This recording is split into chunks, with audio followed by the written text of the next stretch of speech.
I mean, Wouldn't it be nice to have George Pickens back? See, I disagree with you, Bob, but we can fight on that. I'm just saying. Fight on that, please. That's what the show's for. I still believe what I believe, and it's not going to change my belief whatever happens forward. I believe that money is the best motivator for any person. No matter what you do, no matter what you have, if there's a lucrative pot of gold at the end of this, then you should be willing to, stop being a headache, stop being a jag-off, and just concentrate on doing what you do. And I think that was what I thought he would do if he stayed here. And they both were here at the same time for a little bit of time before they moved on from him. And when I see him doing that down in Dallas, I got to believe. But then again, it also takes, the offensive coordinator to devise ways to get him open and scheme toward him as well. But I would have liked to have seen that. I've said that all along. I want to see both those guys together, Metcalf and Pickens. What would have happened with this offense?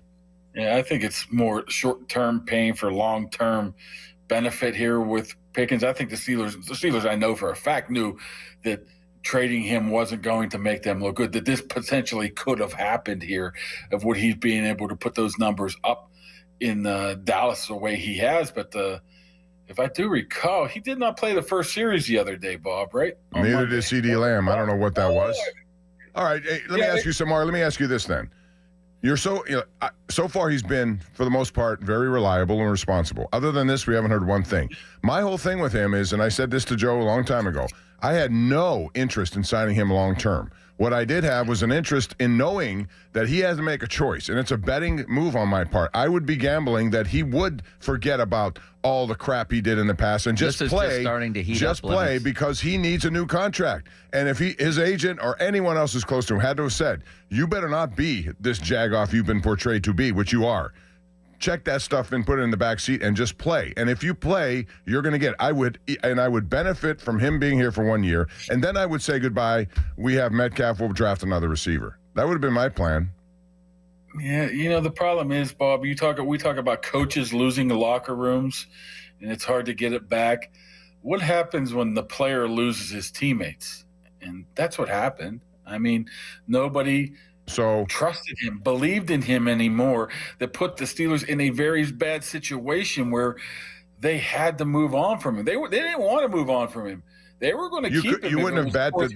Couldn't they have talked to him and just sat him down? And Mike Tomlin's good at this kind of stuff, and just say, look, what's at the line here. It's for good for you and good for us that you produce. Okay. All right? Couldn't they have done this? I mean, this was the best suggestion of all. Does anybody anymore in the locker room, like, TJ or Cam, come up to him and say, hey, what are you doing? Did that ever happen? TJ well. He gave you a football card. Well, I think a lot of people did go up to him and say, what you're doing. But then you would actually have to respond to get a response from him.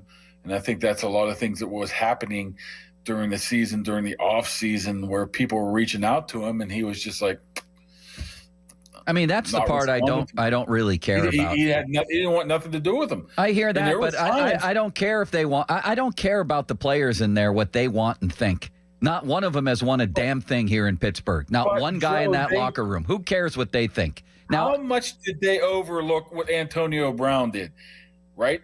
For years and years and years. Yeah. So for but they also got a lot out of him too. They also benefited from Antonio Brown during all that time. They knew, but they still benefited from him.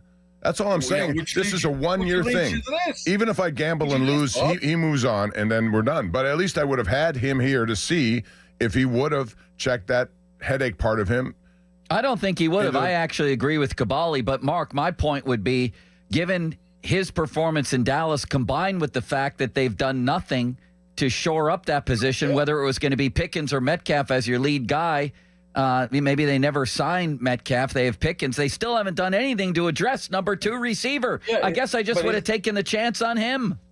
Yeah, is that a different argument, though? No. I mean, there's an argument of getting rid of him, and there's an argument of replacing him, which they thought they were going to be able to do and wasn't able to do. It's the same argument. If you weren't going to replace him, you might as well have taken a chance that he would get his head on straight.